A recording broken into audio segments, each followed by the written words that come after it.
హైదరాబాద్ లో కన్సల్టేషన్ మరియు 3,500 రూపాయల colour Doppler test Avis hospitals లో ఉచితంగా పొందండి. నమస్తే, మీరు చూస్తుంది సుమన్ టీవీ. నేను మీ కీర్తి. నాతో పాటు ఉన్నారు ప్రముఖ ఆధ్యాత్మికవేత్త డాక్టర్ అనంతలక్ష్మి అమ్మగారు. నమస్తే అమ్మా. నమస్కారం తల్లి. అమ్మ, ఈ రోజు మీ ద్వారా మహాలక్ష్మి యొక్క అవతారం గురించి, ప్రాముఖ్యం గురించి, విశిష్టత గురించి తెలుసుకోబోతున్నాం అని ముందరే నిర్ధారించుకున్నాక చెప్పవలసినటువంటి బాధ్యత ఉంది. అంతే కదమ్మా. లక్ష్మీం క్షీర సముద్ర రాజతనయాం శ్రీరంగధామేశ్వరీం దాసీభూత సమస్త దేవవనితాం లోకైక దీపాంకురాం శ్రీమన్మంద కటాక్షలబ్ధ విభవ బ్రహ్మేంద్ర గంగాధరాం త్వాం త్రైలోక్య కుటుంబినీం సరసిజాం వందే ముకుంద ప్రియాం. అమ్మవారి యొక్క అవతారాలలో ప్రముఖంగా చెప్పుకోదగినటువంటి వాటిల్లో మహాలక్ష్మి ఒకటి. ఎందుకు అంటే అమ్మవారిని మనం ప్రార్థన చేసేటప్పుడే ఏమని చెప్తాం? మహాకాళి, మహాలక్ష్మి, మహాసరస్వతి ఇది త్రిశక్త్యాత్మక లలితా పరాదేవత అని చెప్తాం. కాళి మొట్టమొదటి రూపం, తరువాత ఉన్నటువంటిది మహాలక్ష్మి. అంటే సాధారణంగా ఏమని చెప్పుకుంటారంటే మహిషాసురమర్దని స్వరూపంగా వచ్చి మహిషాసురుణ్ణి సంహరించినటువంటి శక్తికి మూలమైనటువంటిది మహాలక్ష్మిగా చెప్పుకుంటారు. అయితే ఆ రూపంగా కన్నా కూడా మహాలక్ష్మి అన్నది ఒక్కొక్క యుగంలో ఒక్కొక్క చోటు నుండి ఆవిడ ఆవిర్భవించటం మనకు కనపడుతూ ఉంటుంది. ఒక యుగంలో బిల్వం నుండి, ఒక యుగంలో అగ్ని నుండి, ఒక యుగంలో సూర్యుడి నుండి, ఈ మొన్న జరిగినటువంటి దాంట్లో పాల సముద్రం నుంచి క్షీర సముద్ర రాజతనయం అని చెప్పుకుంటాం కదా, పాల సముద్రం నుంచి ఇలా ఆవిర్భవించినట్టుగా చెప్పుకుంటాము.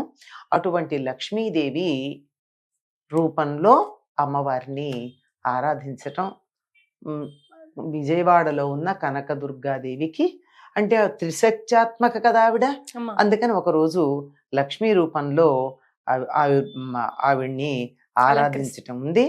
ఇక్కడ మాత్రం ఆవిడ క్షీరాబ్ది పుత్రికగానే చెప్పుకోవడం, క్షీరాబ్ది కన్యకకు అని మనం అన్నమాచార్యుల వారి కీర్తన కూడా మనకు కనపడుతూ ఉంటుంది. ఈవిడ డోలాసురుడు అనేటటువంటి రాక్షసుని సంహరించింది అంటారు. దీన్ని హోలాసురుడు అనే పేరుతో కూడా మనకు కొన్ని చోట్ల కనపడుతూ ఉంటుంది. దుష్టరాక్షస సంహారానికి ఆవిర్భించటమే. మహాలక్ష్మి ఎప్పుడూ కూడా రజోగుణ సంపన్నంగా మనకి కనపడుతూ ఉంటుంది ఈ తల్లి. కొన్ని సందర్భాల్లో సత్వగుణానికి ప్రతీక కూడా చెప్పుకుంటూ ఉంటారు. ఈవిడ లోక స్థితికారిణి. లోకం స్థితికారుడైనటువంటి వాడు విష్ణువు. విష్ణువుకి ఆ స్థితికారకత్వాన్ని ప్రసాదించేటటువంటి శక్తి మహాలక్ష్మి.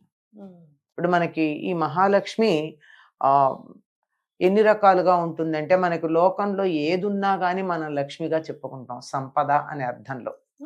అంటే కావలసినంత లక్ష్మీదేవితో, అది కావలసినంత, ఎంత కావాలంటే అంత, అవసరమైతే ఇతరులకు ఇవ్వగలిగినంత ఉన్నటువంటి దాన్ని అయినా సరే, దేన్నైనా సరే లక్ష్మిగా చెప్పుకుంటాం. ప్రతి దానిని లక్ష్మిగా అనుకునేటటువంటి పద్ధతి ఉంది. అయితే ఈవిడికి ప్రధానమైనటువంటి రూపాలు 8 ఉన్నట్టుగా చెప్పుకుంటూ ఉంటాం. ధనలక్ష్మి, ధాన్యలక్ష్మి, ధైర్యలక్ష్మి, విజయలక్ష్మి, విద్యాలక్ష్మి, సౌభాగ్యలక్ష్మి, సంతానలక్ష్మి, గజలక్ష్మి. ఈవిడ ఈ సౌభాగ్యలక్ష్మిని ప్రారంభంలో చెప్పుకుంటే ఆదిలక్ష్మి అన్న పేరుతో కూడా చెప్తారు. అంటే అన్ని లక్ష్ములకి మూలంగా ఉండేటటువంటి ఆవిడ ఆదిలక్ష్మి. ఇలా ఇవే కాకుండా మనకి ఇంకా తర్వాత చూసినట్టయితే వరలక్ష్మి అన్న పేరుతో ఒక లక్ష్మీదేవిని పూజిస్తాం. మోక్షలక్ష్మి, ఏదైనా మనం కావాలనుకునేటటువంటిది, మనకు సంపదగా భావించుకునేది, మనకు ఉపయోగపడుతుంది అనుకున్నది, మేలు కలిగిస్తుంది అన్నది ప్రతిదీ కూడా లక్ష్మిగా చెప్తాం. మొన్నటికి స్వతంత్రం రావడానికి ముందు స్వతంత్ర లక్ష్మి, స్వరాజ్య లక్ష్మి, ఇలాంటి పేర్లు మనకి చాలా మంది కనపడుతుంటే, ఇప్పుడు 70-75 ఏళ్ల వయసున్న వాళ్ళందరికీ ఉన్నటువంటి పేర్లలో ఎక్కువ అదే ఉంటుంది. విజయలక్ష్మి, ఇవన్నీ కావాలి. ఏవైతే కావాలనుకుంటామో అవన్నీ లక్ష్మిగా సంకేతించి చెప్పుకుంటూ ఉంటాం. లక్ష్మి అంటే గుర్తు, సంకేతము. దేన్నైతే మనం తప్పనిసరిగా ఇది గుర్తుగా గుర్తించటానికి వీలుగా పెట్టుకుంటామో అదనమాట. ఇది యాదేవి సర్వభూతేషు లక్ష్మీ రూపేణ సంస్థిత అని మనకు అన్ని జీవులలోనూ అనేకమైనటువంటి గుర్తుల రూపంలో ఉండే అమ్మవారిని లక్ష్మి అని మనం చెప్పుకుంటాం. లక్ష్మీ రూపంలో ఉండేటటువంటి అని చెప్తాం. మనకి చండీ సప్తశతిలో కూడా తప్పనిసరిగా చెప్పేటటువంటి మంత్రం ఏమిటంటే దుర్గా సప్తశతి లేక చండీ సప్తశతి. ఈ రెండు కూడా ఒకటేనమ్మా.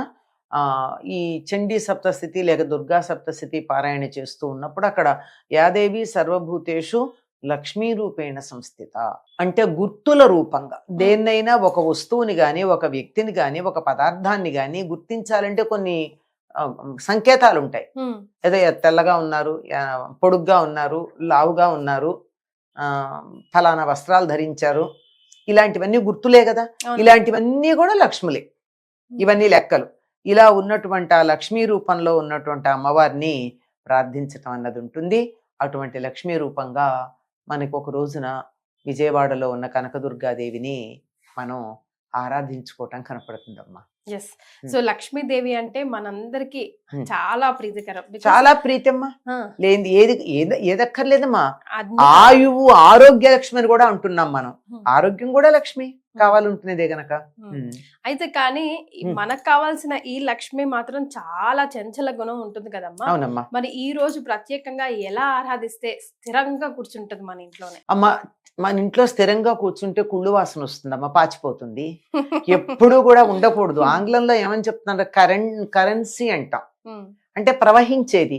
ఆగిపోతే ఏమైపోతుంది, నీళ్లు నిలబడిపోయాయి అనుకో ఏమైపోతాయి, పాచివాసన వస్తాయి. అంతే కదా. అందుకే లక్ష్మి ఎప్పుడు ప్రవహిస్తూ ఉండాలి. ఇలా ఇస్తూ ఉంటే అలా వస్తూ ఉంటుంది, ఇబ్బందే రాదు. ఉండిపోతే దాని ప్రయోజనం లేదు. మనం అంటూ ఉంటాం, నా దగ్గర ఉంటే ఏమైనా గుడ్లు పెడుతుందా, పిల్లలు పెడుతుందా అని. నా దగ్గర ఉంటే పెట్టకపోవచ్చు, కానీ దాని వ్యాపారంలో పెడితే వస్తుంది కదా. ఒక్క గింజ నా దగ్గర ఉంటే నేలలో వేస్తే 10 గింజలు వస్తాయి కదా దాని నుంచి. అలా మనం దాన్ని సద్వినియోగం చేసుకోవాలి. సద్వినియోగం చేసుకున్నప్పుడు మాత్రమే లక్ష్మి మనకి సంపద అవుతుంది. అంతేగాని దాచిపెట్టుకుంటే అవదమ్మా. అందుకే మీరు ఇంత చెంచల అన్నారు చూసారా, ఆ చెంచల అమ్మవారిని మనం పూజ చేసేటప్పుడు మన అన్ని అవయవాల్ని పూజ చేస్తాం కదమ్మా.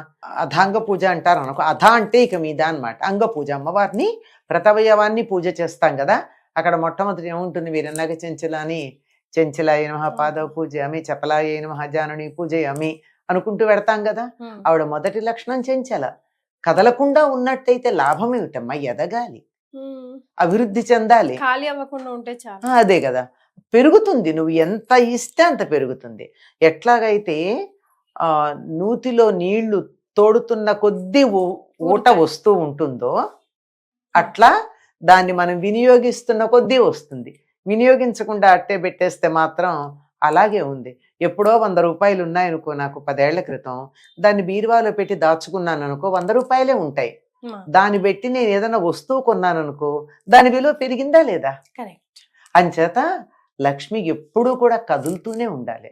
కదిలితేనే లక్ష్మి, కదలకపోతే లక్ష్మి కాదు. సో లక్ష్మీదేవికి ప్రత్యేకంగా ఇలా దీపారాధన చేయాలి, అలా చేయాలి అని ఎన్నో చెప్తారు కదమ్మా. అవన్నీ అమ్మ చెప్పాను కదా, వ్యక్తిగతమైనటువంటి ఇష్టానిష్టాలు ఎక్కడెక్కడో వెతికి వెతికి వెతికి తీసుకుని వస్తారు. అంటే ఉన్నాయి, లేక వాళ్ళు అసత్యం చెప్తున్నారని కానీ తప్పని కానీ నేను అనలేను, కానీ సామాన్యమైనటువంటివి కాదవన్నీ. మామూలుగానే దీపం పెడతాం, అమ్మవారికి ఇష్టం దీపం. అసలు అమ్మవారు ఉంటానని చెప్పినటువంటిదే దీపంలో ఉంటానంది కదా. దీపం ఇష్టం, పువ్వులు ఇష్టం, కుంకుమ ఇష్టం, పసుపు ఇష్టం, ఇంట్లో సంతోషంగా ఉంటే ఇష్టం, అంతే కదా. నవ్వుతూ ఉంటే ఇష్టం, ఆనందంగా ఉంటే ఇష్టం. అలా ఆవిడ ఇష్టపడి మన ఇంట్లోకి వచ్చి కథలను సుమా అన్నట్టుగా ఉండాలి అంటే ఈ లక్షణాలు పెంపొందించుకుంటే చాలు కదా. రైట్ అమ్మా, చాలా సంతోషం, ధన్యవాదాలు.